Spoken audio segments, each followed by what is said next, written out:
I suppose as a director, you putting on display what your tastes are, what gives you joy, what excites you. Do you really want to see my boobs? Can I touch them? See you tomorrow.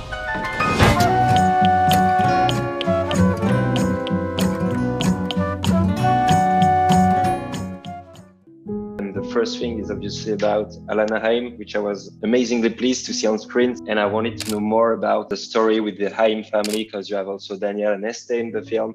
And I wanted to know from the first music video to having Alana on the poster of Licorice Pizza. Oh my God, that story's so long. Fuck, I don't even know where to begin. And one of the great collaborations of my life, I guess. Yeah. I mean, I find them totally inspiring. We've had a great run together. I have no idea how this happened. I mean, yeah, the facts are out there somewhere. You know, their mom was my teacher and I heard their music and all that, but yeah, I don't know. That still doesn't somehow, it's just, I don't know what it is. It's like an attraction to something that speaks to you. They have always excited me as performers, as women. And the thing that's happened now with Alana, it's like, it's so cool to watch. It's wild. Do you know who I am? Yeah. Do you know who my girlfriend is? Barbra Streisand? Barbra Streisand. Sand. Yeah, like sands, like the ocean, like beaches. Barbra Streisand? No, like Streisand. I mean, I kind of knew, I think I knew deep in my heart, like, this is really a spectacular performance. So no, I'm not surprised, you know, that people are responding to it. But of course, there was a part of me that was so nervous that I was seeing something and that not everybody else would see. Do you see? So I got quite nervous that a few people might notice and say, oh yeah, she's good, you know? And I think that would have broken my heart, or I would have, you know, I've had that happen before. You know, some things you put everything into and somebody is maybe lukewarm about it. But but when people are responding as I felt, with the same enthusiasm and same astonishment and joy, it's just fun to see somebody do something good, isn't it? Yeah. I gotta tell you something.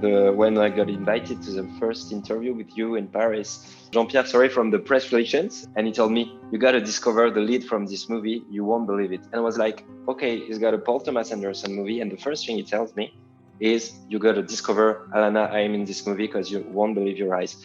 You know what's nice? What's nice is that because she has a job with her sisters, you know, that you can feel very secure that she doesn't have to chase around being an actress or doing work that, you know, that's exciting. You know, sometimes it's so hard to have the job of an actress. You know, at a certain point, you are really required to do work that perhaps you don't want to do. It's a need, You know, totally. There's a shortage of material, right? You can have all the talent unless you're writing your own material. It seems like something that actresses only get the ability to do later on in their life after they've had some success. You know, you see Reese Witherspoon now, or right.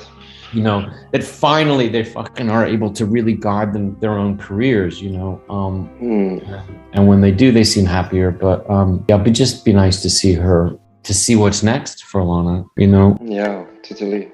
In the movie, there are these two new faces, Cooper Hoffman, Alana Haim, and you've got three very strong characters, Sean Penn, Bradley Cooper, Benny Safdie, in the right order. I wanted to know if there was something with the fact that the three of them are also directors, having them in such strong characters with very short moments, but hilarious for most of them, the first two. Did it have something with the fact they are directors and mixing these guys with a lot of experience with Alana and Cooper, who are straight newcomers? There's an awareness from all of them. They know how to make a film. I wonder, did you see the Beatles documentary? I only saw the first episode.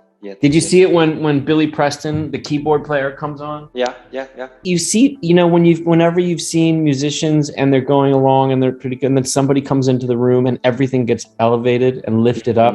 That's the best way to describe we were doing good things, and then when Sean Penn comes on, you just feel everybody who's really good already at their job, they just become a little bit better, you know? They become sharper, you know, and everyone is, and the same thing with Bradley, like, ba-boom, you know, everything lifts. Benny had less people knew who he was or knew that he was a director. I thought it was hilarious when I looked over and he was talking to our boom operator about his boom, because Benny's also a boom operator. You know, he's not just a director and an actor, but he does the sound. He has no way to compete with them except his genuineness, you know, he's this sort of genuine. It was very funny to shoot those scenes, you know. Cooper and Alana had many weeks together where there was just the two of them. And then we would have these episodes where some outsider would come in, you know, and challenge their relationship or pull them away. For two young actors, I don't think they counted on just how emotional that would make them feel, you know, in real life. It always gets peculiar and kind of like a soap opera for a second on a movie set. And you think, oh, it's perfectly natural, you know. They're playing make-believe, but some of it seeps in. And in this film, there are two sides of like what America was at that time. There is something about modernity, like water mattresses and innovation, entrepreneurship, new music, freedom. Like there's something very free and wild and sunny. And on the other side, you've got this generation gap, which is tradition, conservatism. You can see that there's going to be some splits. You've got Vietnam, you've got religion, traditions also. It feels like people believed, people wanted to do, people first thought, I'll try before saying I'll fail. I felt it very strongly in a lot of moments when you got this collision of modernity and nostalgia. And it seems to be like their climax, like it's never been this golden in California as in the early 70s. I don't know if I'm clear, but well, no, you are being clear, and my mind wandered away because you made me think of something. You made me think of like, is it a function of the 70s or is it a function of the main characters and their youthfulness? You know, yeah, interesting. I mean, I think yes, it's both, right? Sure, it's both, but the majority of it goes to these characters. You know, I'm surrounded by teenagers right now. I have one, and her friends are always over, and they're like puppies. They have so much energy and so much optimism. I mean, it's amazing. I mean, they're not without their fair share of drama, you know, but and fear, but they haven't been beaten up by life yet, with the exception of what the past year was to their social lives, you know, and how struggling that was. But right now they've emerged and they're taking advantage of their time, so they are optimistic.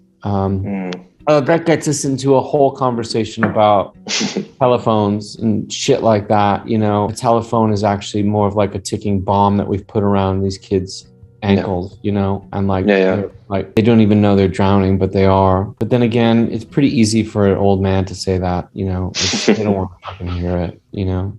I don't know. But back to the 70s, I don't know. People keep going back to it. Filmmakers keep going back to it. Television shows keep going back to it. Yeah. You know, I've made two movies in the 1970s, and I'm still finding music that I've never even heard that's good. Yeah, congrats on that. Do you know what I'm saying? It's like, it's fucking crazy to me that there's still incredible songs that haven't been played in films before. You're like, I don't know what they were taking, but they were doing it really, really right now. And we obviously keep going back to it. Collectively, as a society, we always talk about the 70s.